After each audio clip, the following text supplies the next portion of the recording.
Welcome to the Maybe Not So Great Books channel, You Decide. This is lesson 8 of 14, The Generation History Forgot. Gen X as the expendable generation, from the fourth turning, generational theory across 3 decades by Neil Howe and William Strauss. One generation was called expendable, pragmatic, and doomed to clean up other people's messes. The people who called them that were the ones who made the mess. Welcome to the theory's most honest and most unfair generational portrait. Okay, let's unpack this, because I am looking at the source material we have gathered for today's deep dive, and I am genuinely struggling to wrap my head around the sheer scale and, frankly, the audacity of the framework we are dealing with. It really is wild when you step back and look at it. Right.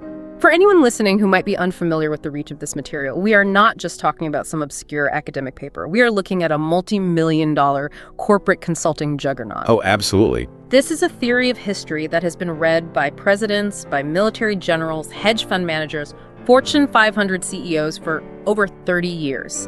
And at the very center of this massive, sweeping narrative of how human history unfolds, there is a deeply controversial, almost shocking premise about one specific group of people. The generational cohort born roughly between 1961 and 1981, Generation X. Exactly. What's fascinating here is how this dynamic reveals the hidden power structures of generational theory itself.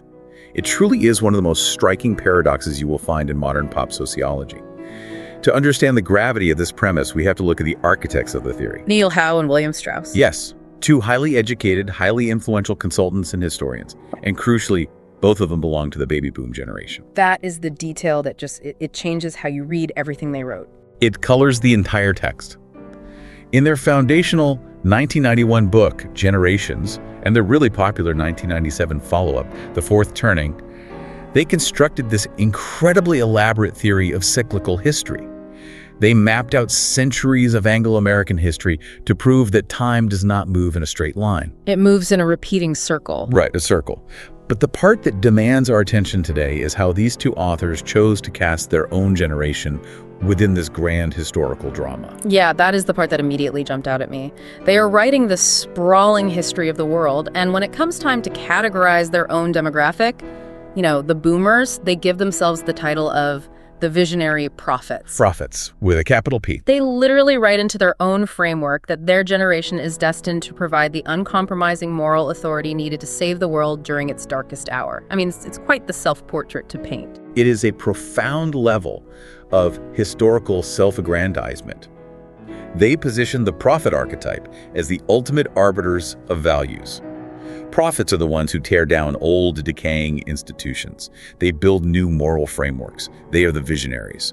But the friction emerges when you look at the generation that immediately follows the prophets, right? Exactly. The authors had to categorize the children who are growing up in the shadow of these massive visionary boomers. They had to categorize Generation X. And they certainly did not give them a grand world-saving title like prophets. No, they did not. They labeled Generation X as the Nomad archetype. And the language they use in the text to describe these nomads is just, it's brutal. It really is unflinching. They explicitly refer to them as society's expendable children.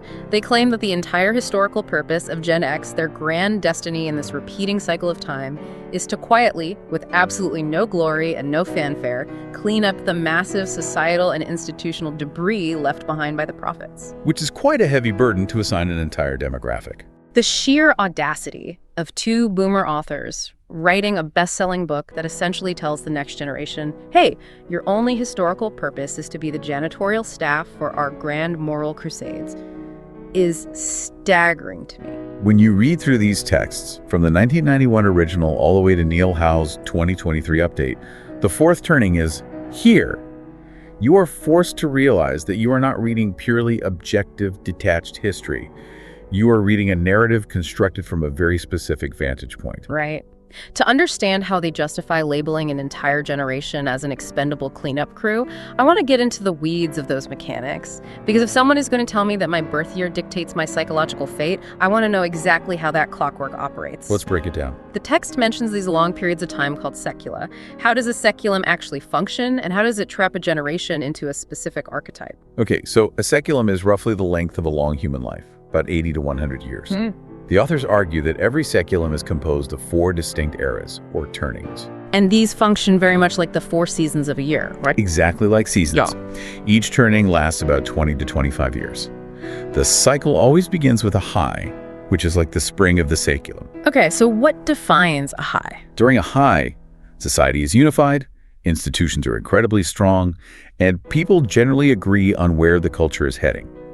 The collective is prioritized over the individual. Give me an example so we can picture it. If we look at recent history, the authors define the period immediately following World War II, roughly 1946 to 1964, as the American high. Oh, okay. So that would be the era of the GI Bill, the rapid expansion of the suburbs, the massive manufacturing boom, and a very rigid, unified sense of American identity. Yes. It is that classic 1950s Leave It to Beaver era of extreme conformity and institutional trust. Precisely. And the children born during that unified collective conforming high are the baby boomers. Right. Because they are raised in an era of such overwhelming institutional strength and protection, they grow up taking those institutions for granted. They feel stifled by the conformity. So they rebel. They rebel. As they come of age, they trigger the second turning of the saeculum, the awakening. This is the summer of the historical cycle. And the awakening is essentially a massive spiritual and cultural upheaval. It is the period where the rising young adults attack the strong institutions of the high in the name of personal autonomy, spiritual discovery, and moral absolute. Which perfectly describes the consciousness revolution of the 1960s and 1970s. You have the counterculture movement, the civil rights movement, the anti-war protests, the sexual revolution. Yes, all of it. It is a massive societal shift away from the we of the 1950s to the me of the 1970s. The collective is torn down so the individual can be actualized. That shift from we to me is the critical catalyst for our topic today. Because while the adults, the prophets, and the older generations are completely consumed by tearing down institutions and actualizing their inner selves, they are also raising children. And Generation X was born during this awakening. It's exactly. And according to the strict mechanics of Strauss and Howe's theory, children born during awakenings are inherently ignored. Let me see if I have this sequence straight.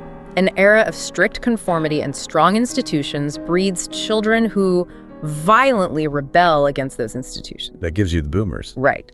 But then that resulting era of adult rebellion, culture wars, and intense self-focus breeds parents who are too distracted to focus on their children. And that neglect is what gives you Gen X. You got it.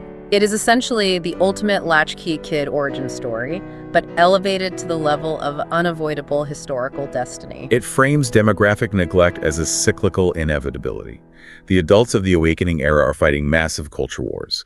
They are dismantling the social safety nets and the strict familial structures of the previous era because they view those structures as oppressive. And in the midst of all this spiritual upheaval and institutional attack, the children are just left to navigate the chaos on their own. Yes. And this environment is what forges the nomad archetype. Nomads are born during a time of institutional decay and cultural fragmentation, so they learn very early on that the adult world is unreliable, chaotic, and overly focused on its own drama. There's a specific metaphor the authors use in the 2023 update, the fourth turning is here, that I think just perfectly grounds this abstract sociological concept. The beach metaphor. Yes. They're trying to describe the exact psychological landscape that Gen X inherited, and they write that Gen X arrived at a beach at the end of a long summer of wild goings-on. The beach crowd is exhausted, the sand is hot and full of debris. It is such a vivid image. I want you, listening right now, to really visualize that scenario. You finally become a teenager, you show up to the great societal party, but the party is already over. The music is turned off. The visionary prophets who threw the party are all hungover and reminiscing about how amazing the music was. There are red plastic cups and broken glass everywhere, and someone just hands you a trash bag and tells you to start sweeping. The imagery evokes an incredible sense of exhaustion, isolation, and unearned responsibility. You have inherited a massive mess that you had absolutely no part in creating. None at all. The institutions that were supposed to protect you have been dismantled by the people who arrived at the beach before you. Because of this deeply unstable environment, Strauss and Howe argue that nomads are forced to become hyper-individualistic, fiercely pragmatic survivors. In fact, in one of their earlier texts, they refer to Gen X as the generation of the doom player. That refers to the classic 1990s first-person shooter video game, right? Yeah, exactly. Where the protagonist is just navigating this incredibly hostile, labyrinthine environment entirely alone. You're blasting demons, and you're relying strictly on your own twitch reflexes because there is no squad, there's no backup, and there is absolutely no central command to call for help. That is the exact psychological profile the authors are painting. They define the nomad archetype as doers, not dreamers. They describe them as a generation that is used to taking it on the chin. They are alienated, they are comfortable taking extreme personal risks, but above all else, they are survivors. Because they were raised during a time when the bedrock institutions of society were unraveling, they place absolute zero trust in institutions. They do not believe in grand collective visions or utopian promises. Because the grand collective visions of the awakening era are precisely what led to their neglected, chaotic childhoods. It really feels like being the middle child in a highly dysfunctional, chaotic family. Imagine you are that middle sibling. Your older sibling, the boomer, throws this massive, destructive, days-long house party while the parents are out of town. They are smashing the fine china. They are breaking the furniture. They are standing on the coffee table talking about how they are radically revolutionizing the fundamental concept of a house. Then the adrenaline wears off, they get exhausted, and they go to sleep. And you wake up. You, the middle child, wake up, walk out of your room, look at the smoking crater that used to be the living room and realize, well, the roof is going to cave in if someone doesn't patch that hole, so I guess somebody has to clean this up. That's the tragic reality of it. You never get to be the visionary party thrower. You never get the glory of the rebellion. You just have to be the pragmatic fixer who figures out how to pay the repair bill. And that identity as the pragmatic fixer is the immutable core of the nomad archetype. To truly understand why awakenings cyclically produce these specific nomadic traits, we have to look deeply into the stories and the cultural evidence the authors provide. Let's do that. Because regardless of whether you buy into their rigid 80-year cyclical calendar, their cultural diagnosis of different American eras carries real, undeniable descriptive power. They offer a fascinating look at how the culture framed the era of Gen X's childhood. And one of their most prominent examples is a piece of cinema, which I found totally unexpected. They point to the 1968 horror film Rosemary's Baby as the ultimate cultural metaphor for how boomer-era America fundamentally viewed its children. It is a striking comparison. I have to admit, this completely blew my mind when I read it in the source material. I am familiar with the movie, but the idea of using a film about a woman giving birth to the literal, actual spawn of Satan to explain a macroeconomic and demographic shift in parenting styles is just wild. How do they justify making that leap? It actually works remarkably well as a sociological framing device when you look at the historical timeline. Rosemary's Baby was released in 1968, right in the thick of the awakening turning. Right, as the cultural fabric of the American high was being violently torn apart. Yes. Strauss and Howe argue that this film perfectly captures the emerging anti-child sentiment of the era. The culture was shifting incredibly rapidly. Think about the contrast. The 1950s was an era of intense child worship. It was the era of Dr. Spock's parenting books, the creation of suburbia specifically to raise children safely. The massive expansion of the public school system and extreme societal protection for youth. But by the late 1960s and into the 1970s, the cultural narrative flipped entirely. Children went from being viewed as the ultimate societal investment to being viewed as literal burdens or even threats to adult self-actualization and liberation. So the horror of Rosemary's Baby isn't just about the supernatural elements. The authors are saying the true horror that resonated with audiences at the time was the underlying anxiety that having a child would destroy your life, your body, and your autonomy. And they back this cinematic metaphor up with actual sociological data from the time, don't they? It is not just an exercise in film analysis. They root this observation in very stark demographic realities. The era of the awakening was defined by a massive restructuring of the American family. We see skyrocketing divorce rates during this period. The introduction of no-fault divorce laws. Beginning with California in 1969 and spreading rapidly across the country throughout the 1970s. For the first time, marriages could be dissolved simply because the adults involved felt unfulfilled, without needing to prove abuse or infidelity. While this was a massive leap forward for adult autonomy and women's rights, the short-term disruption for the children involved was immense. This era also saw the creation of the term latchkey kid. Right. The economy was shifting, inflation was rising, and simultaneously, the cultural expectation shifted to encourage both parents to seek fulfillment outside the home. Millions of children were coming home from school to completely empty houses, wearing house keys around their necks, fending for themselves for hours every day. It paints such a bleak picture of the daily reality for that generation. A whole generation coming home to an empty house, making their own snacks, doing their own homework, essentially raising themselves, while the adult world is outside protesting, finding themselves, or navigating their own newly complex personal lives. Oh, wow. Add to that the changes in the educational system. The 1970s saw a wave of radical open education experiments. What does that mean in practice? Traditional classroom structures, rigorous grading, and strict disciplinary frameworks. The hallmarks of the 1950s high were dismantled in favor of open concept classrooms, self-directed learning, and a relaxation of standards. Because the overarching philosophy was that strict rules damaged a child's natural creativity. Exactly.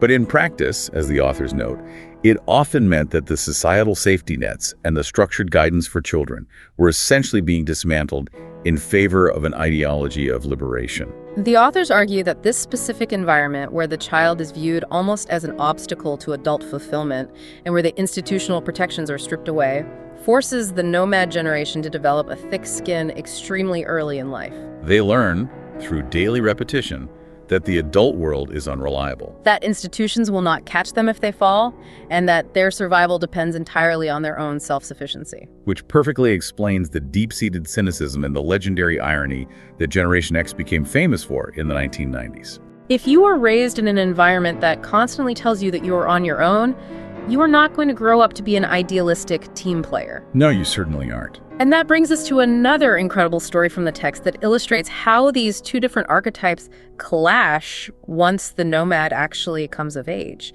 In the original 1991 book, Generations, the authors tell this highly specific anecdote about a Woodstock nostalgia wave. The Gray Slick anecdote. It remains one of the most brilliant illustrations of generational disconnect in their entire body of work. Right, so let's set the scene for the listener. The authors are observing the culture of the late 1980s and early 1990s. You have figures like Grace Slick, the iconic singer from Jefferson Airplane, and countless other boomers essentially going on a massive media tour to relive their Woodstock glory days. They are 20 years removed from the Summer of Love. And they are basking in the nostalgia, giving interviews about how their music stopped a war, how their protests changed the world, and how their generation possesses this unique moral purity. And the authors ask a very simple question. Who is standing there watching them do this? The answer is the Gen X retail clerks. The teenagers and young 20-somethings who are working behind the counter, ringing up the purchases of these aging boomers and enduring this endless stream of self-congratulatory nostalgia with the feeling of barely concealed contempt. The authors capture this dynamic with a quote that is incredibly telling regarding the nomad mindset. They note in the text, a popular 13er put down is, "That's history," translated to mean, "That's irrelevant," wrong. Just to provide context for you listening at home, 13er, or the 13th generation, was the nomenclature Strauss and Howe originally used in 1991 to describe Gen X. Because they were the 13th generation to know the American flag, before the term Generation X fully cemented itself in the popular lexicon. I love that linguistic detail, but let's dig into that phrase. That's history, meaning that's irrelevant. It is such a pure distillation of the nomad's total rejection of the prophet's grand narrative. The boomers are standing at the register saying, "Look at the history we made. Look at the institutions we toppled. Look at our grand unified moral crusade." And the Gen X clerk is looking around at the massive economic recession of the early 90s, the fractured, divorced households they grew up in, the decaying urban centers, the rising crime rates, and the generally exhausted state of the country they just inherited. You're looking back at the boomer and saying, Your history doesn't pay my rent. Your grand crusade didn't leave me with a functioning society, it just left debris on my beach. Therefore, your history is entirely irrelevant to my current survival. it represents a complete systemic rejection of the previous generation's endowment. The prophet generation believes they are handing down a legacy of liberation. The nomad generation believes they have been handed a legacy of ruin. And what's so compelling about Strauss and Howe's work is that we see this nomad identity continually updated and tracked as the generation ages through the different turnings of the seculum. They don't just leave Gen X as cynical teenagers. If we fast forward to their 2023 book, The Fourth Turning, here, the authors need a modern touchstone to explain how Gen X operates now that they have reached midlife. They need to show how the Doom player evolves into a manager. And the cultural touchstone they select is Tom Cruise's character in the 2022 film Top Gun: Maverick, which is arguably the most purely Gen X movie ever committed to film. How do they use Pete Maverick Mitchell to define the midlife nomad? Maverick encapsulates the evolved archetype seamlessly. The specific quote that Neil Howe highlights in the book is the character's repeated mantra.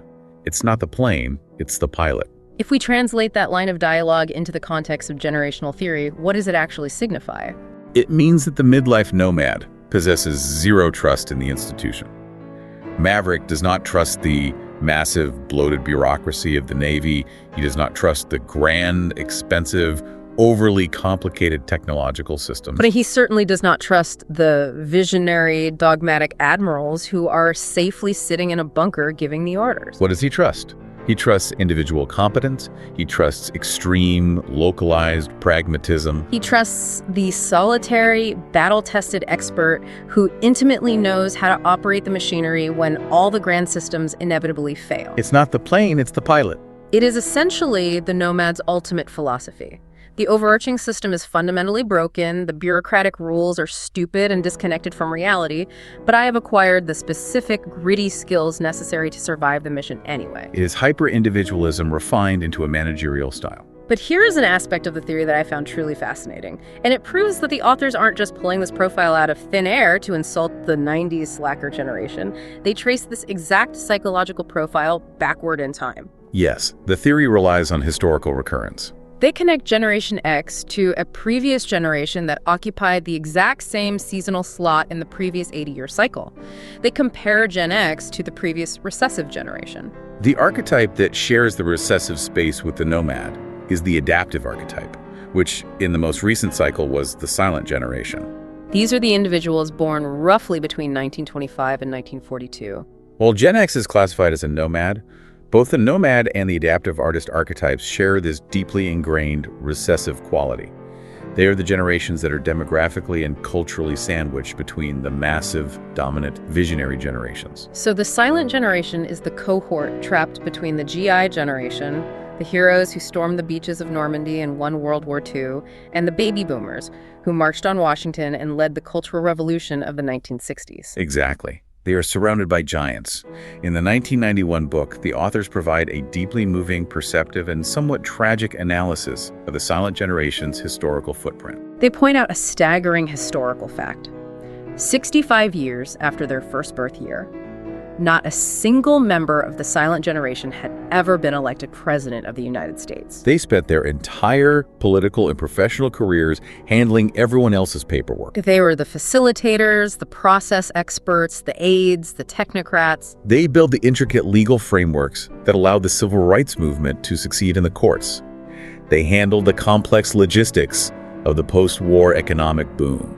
They did the tedious, unglamorous work of making the visionaries' dreams function in reality, but they never got the glory. They were never the face on the poster. The visual metaphor the authors use to illustrate this difference in generational destiny gives me chills every time I think about it. They ask the reader to compare two very specific war memorials in Washington, D.C. If you look at the Marine Corps War Memorial, commonly known as the Iwo Jima Monument, which represents the GI generation, the hero or civic archetype in this theory, it is massive. It is muscular, it is triumphant. It depicts a group of men working together in perfect, unified, coordinated action to raise a flag against the sky. It is a loud, undeniable moral statement of collective triumph. It screams, "We saved the world." But then the authors ask you to walk over and look at the Korean War Veterans Memorial, which represents the conflict fought primarily by the silent generation. The contrast is jarring and profound. The Korean War Memorial consists of 38 life-size stainless steel soldiers, but they are not raising a flag in triumph. They are walking in two slightly crooked, dispersed columns through a patch of juniper bushes. They are wearing heavy ponchos, their faces are tense, and they're glancing around with a sense of apprehension. They look like they are heading somewhere, but they aren't entirely sure where the destination is, or if the destination even matters. The authors describe the posture of these statues perfectly, walking, not marching. There is no grand moral statement being made. There is no triumph. There is only endurance, process, and the grim reality of doing a difficult job in the mud. The authors include a heartbreaking quote from a member of the silent generation who wryly realized that their entire cohort was simply the generational stuffings of a sandwich. The generational stuffings of a sandwich. That is a brutal assessment of an entire demographic's life work.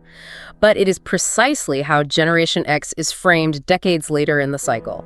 Both the nomads and the adaptives are defined primarily by what they are not. They are not the uncompromising, loud visionaries of the prophet generation. They are not the unified, marching, triumphant heroes of the civic generation. They're just the people stuck in the middle, quietly keeping their heads down and walking through the mud while the giants fight around them. And this detailed historical comparison brings us to a crucial, immediate question for you as a listener sitting here today. Where does this cyclical positioning place Generation X right now? If we bridge this abstract historical theory and these cinematic metaphors to the modern practical world, what does the Nomad principle look like today in the year 2026? That is the essential question. Because Gen X is no longer the cynical, flannel-wearing teenager working the register at a record store. They have aged up. They are currently in midlife. They are in their late 40s to mid-60s. They are the people who are literally occupying the management layer of almost every major corporate, political, and social institution in our society. They're the vice presidents, the regional managers, the logistics coordinators, the shift supervisors. They are the people currently responsible for running the global supply chains, managing the HR departments, raising teenagers, taking care of aging parents, and fundamentally keeping the lights on in Western civilization.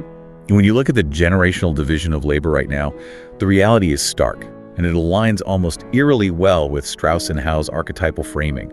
Look at the balance of power. You have the boomers, the prophets, who are currently firmly entrenched in elderhood, yet despite their advanced age, they still maintain a massive, historically unprecedented grip on political power and institutional wealth. You only have to look at the political landscape of the last 10 to 15 years to see that. The highest levels of government have been entirely dominated by politicians well into their late 70s and 80s, who seemingly refuse to let go of the reins of power, refuse to pass the torch. And they continue to view every political disagreement as an existential, apocalyptic battle between absolute good and absolute evil. Because that is the defining characteristic of the prophet archetype. They believe, fundamentally and unshakably, that only they possess the moral vision required to steer society through a crisis. They believe their values are the only correct values. Then, on the other end of the spectrum, you have the millennials, who represent the hero archetype in this current cycle. They are currently navigating rising adulthood and entering early midlife. And they hold massive cultural influence. They drive the public discourse on social media, they command the marketing demographics, and they are actively pushing for sweeping, systemic collective changes regarding climate policy, workplace equity, and social justice. Like the GI generation before them, they are deeply focused on the collective power of the group. And then there is Gen X, completely stuck in the middle. The classic nomad, occupying the stuffings of the generational sandwich. They are quietly running the logistics of the very systems that the boomers are trying to control and the millennials are trying to overthrow. They aren't leading the grand moral crusades of the aging prophets, and they aren't driving the sweeping cultural shifts of the rising heroes. They are just trying to ensure that the corporate server doesn't crash over the weekend, that the payroll clears on Friday, that the supply chain bottleneck is resolved, and that their kids get dropped off at soccer practice on time. They are absorbing the immense friction between the top and the bottom. They are the friction absorbers. Here's where it gets really interesting, because the authors do not just leave this as a static observation of the current workplace. In the 2023 book, Neil Howe makes a highly specific, predictive prophecy about what this Gen X management layer is going to be forced to do as this current crisis turning, this winter of the saeculum, reaches its absolute boiling point. He predicts a recurrence of something he calls the Truman-MacArthur dynamic. I need you to break down the historical precedent for this, because it sounds like a massive impending collision. The Truman-MacArthur dynamic is one of the most fascinating historical parallels in the entire text. During the height of the Korean War, the United States faced an incredibly dangerous crisis. President Harry S. Truman, who belonged to the Gilded Generation, which was a nomad archetype, was the commander-in-chief. He was a deeply pragmatic, unglamorous, process-oriented manager. He was managing the war effort. On the other side of the dynamic, you had General Douglas MacArthur, who belonged to the missionary generation. Which was an older prophet archetype. Exactly. MacArthur was a grand, uncompromising, highly theatrical visionary. As the war stalled, MacArthur, full of righteous certainty, wanted to massively expand the conflict. He wanted to cross borders, escalate the fighting, and potentially even deploy nuclear weapons to achieve total victory. He viewed the conflict as an absolute moral crusade against communism, and he was willing to risk global annihilation to win. Truman, the pragmatic nomad, looked at the situation, realized that the visionary's unyielding crusade was going to literally destroy the world, and he stepped in and fired one of the most popular generals in American history. It was a deeply unpopular, highly controversial move at the time. But it was practically necessary to prevent a global catastrophe. So you have the unglamorous manager stepping in to fire the charismatic visionary before the visionary burns the house down.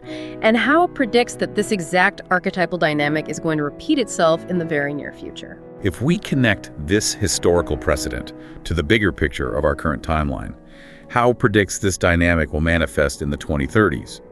He forecasts that a pragmatic midlife Gen X leader, a modern nomad, is finally going to have to publicly and forcefully slap down an out-of-touch, overreaching boomer elder. The scenario suggests that a boomer prophet in a position of high authority is going to push some ideological crusade too far, whether in politics, the military, or the corporate sphere. And the Gen X manager, who actually understands the fragile logistics of the system, is going to have to step in, absorb the massive public friction, and say, no, we are not doing this. Your vision is not grounded in reality. It is completely impractical, and if we follow your orders, you are going to break the entire system. The nomad finally stops fixing the plane in silence and tells the admiral they are flying it into the ground.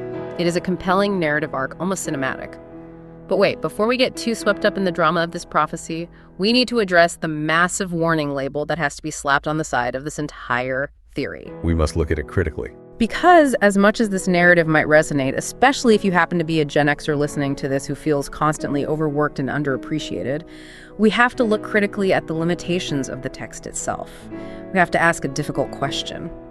Does this theory actually describe Generation X accurately, objectively mapping their sociological traits?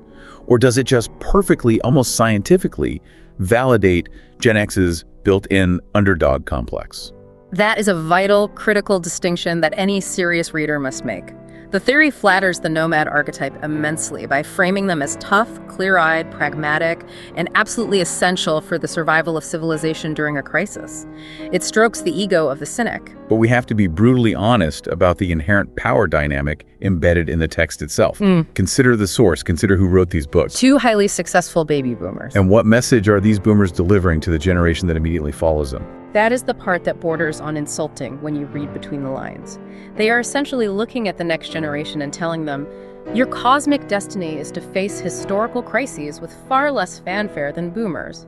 Your historical job is to simply pick up the pieces that we leave behind. It is incredibly condescending when you take a step back and analyze it. Imagine possessing the ego required to write a multi-volume definitive history of the world, where the grand conclusion is essentially, my generation is the visionary hero of the human story, and the entire generation born after me exists solely to serve as the janitors for our grand moral experiments. The bias is structural and undeniable. What does it actually mean when a massive historical theory constructed entirely by boomers dictates to the next generation that their only valid historical purpose is to clean up the boomers' mess? It frames institutional destruction and cultural chaos as an almost noble, cyclical, tragic necessity for the prophets. We had to tear it down to save it. While completely naturalizing the massive burden of labor placed on the nomads. It says to Gen X, you shouldn't complain about the mess because sweeping it up is just your archetypal destiny. To be clear, in discussing this, the goal is not to take sides on whether boomers or Gen X are better or worse generations. We are impartially reporting on the mechanics of the text. The point is to objectively critique the author's framing. When the creators of a theory cast themselves as the ultimate moral arbiters of history and relegate their immediate successors to the supporting cast of process managers, we have to critically question if we are reading a rigorous historical analysis, or if we are reading a highly elaborate 500-page generational ego trip. It is the ultimate, cosmically mandated clean up your room directive, but applied to macroeconomics, geopolitics, and global supply chains. And this critical lens brings us to a really fun, deeply engaging debate angle for you, the listener, to wrestle with long after this deep dive is over. Is the math problem. We touched on this earlier with the silent generation, but Generation X has famously, visibly been skipped over for the presidency of the United States.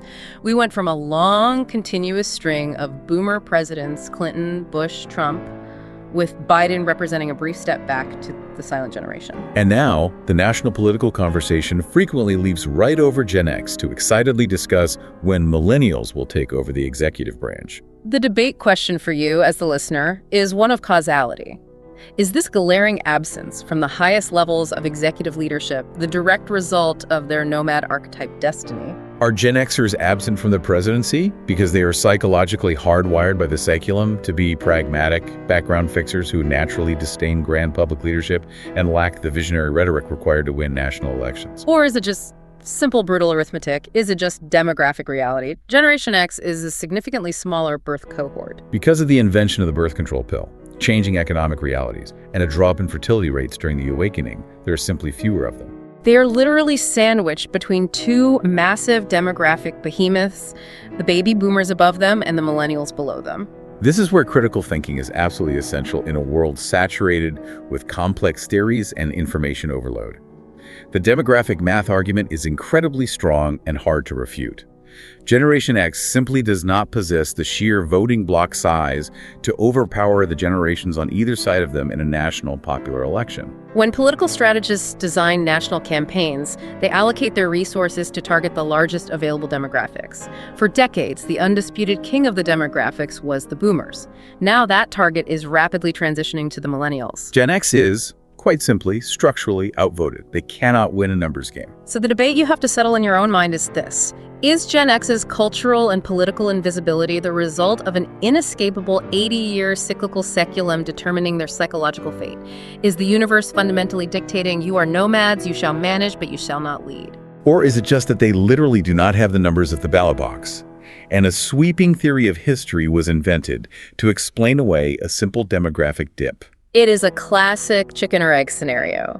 Did the lack of voting numbers cause the pragmatic, cynical, head-down attitude because they realized they could never win by force? Or did the cyclical era of the awakening naturally produce a smaller, more cynical cohort that never wanted to lead in the first place? It is a debate that challenges the very core of Strauss and Howe's determinism. If demographics, birth rates, and basic voting math can fully explain the outcome, then you do not necessarily need a mystical, repeating 80-year cycle to understand Gen X's marginalized position. The math explains it perfectly. But at the same exact time, the behavioral patterns the authors identify, the intense, almost aggressive pragmatism, the deep reliance on individual competence over institutional trust, the doom player mentality, they are undeniably observable in the workplace and the culture right now. The theory might be mathematically flawed, but its psychological profiling is remarkably accurate. Which brings us directly to our actionable takeaway for today's lesson. We have covered a massive amount of historical theory, but how do you actually apply this to your daily life on Monday morning? We want you to conduct a generational workplace audit. When you go into work, or when you attend your community organization meeting, or even when you look at the structure of your extended family, look closely at the generational dynamics at play. Are the Gen Xers, or whoever happens to be occupying that mid-career, mid-management layer in your specific environment, automatically defaulting to the cleanup crew role? It is an incredibly common dynamic in modern organizations. You will frequently see the older executives, the prophet figures, casting grand, sometimes impractical visions from the top.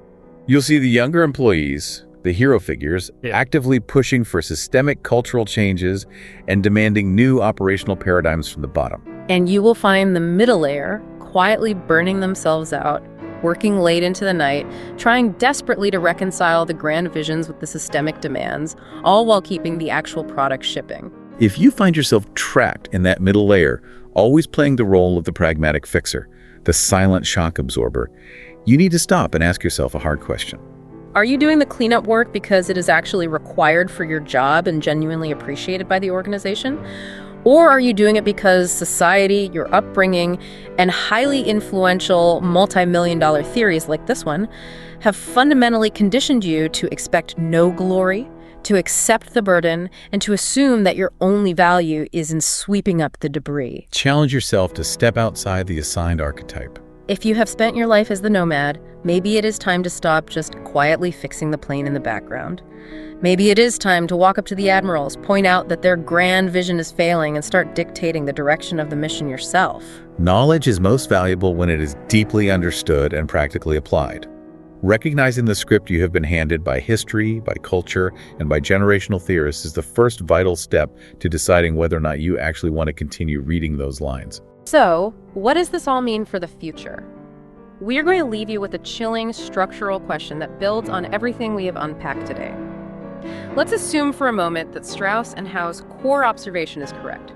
If Gen X truly is the ultimate fix-it generation, if they are the pragmatic survivors who possess the gritty, localized knowledge required to keep the global supply chains running, the servers operating, and the physical infrastructure from collapsing, while everyone else is busy fighting grand ideological culture wars, what happens to our civilization in 15 or 20 years? What happens when that entirely expendable cleanup crew finally ages out, exhausts themselves, and retires? If the generation defined by practical competence leaves the stage, and we are left with a society run only by uncompromising visionaries who demand purity and anxious conformists who demand systemic change, who is actually going to know how to fix the plumbing of society when the pipes finally burst? That was lesson 8 of 14 on The Fourth Turning.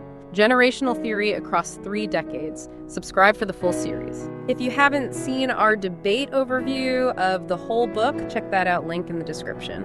Thanks for being here. See you next time.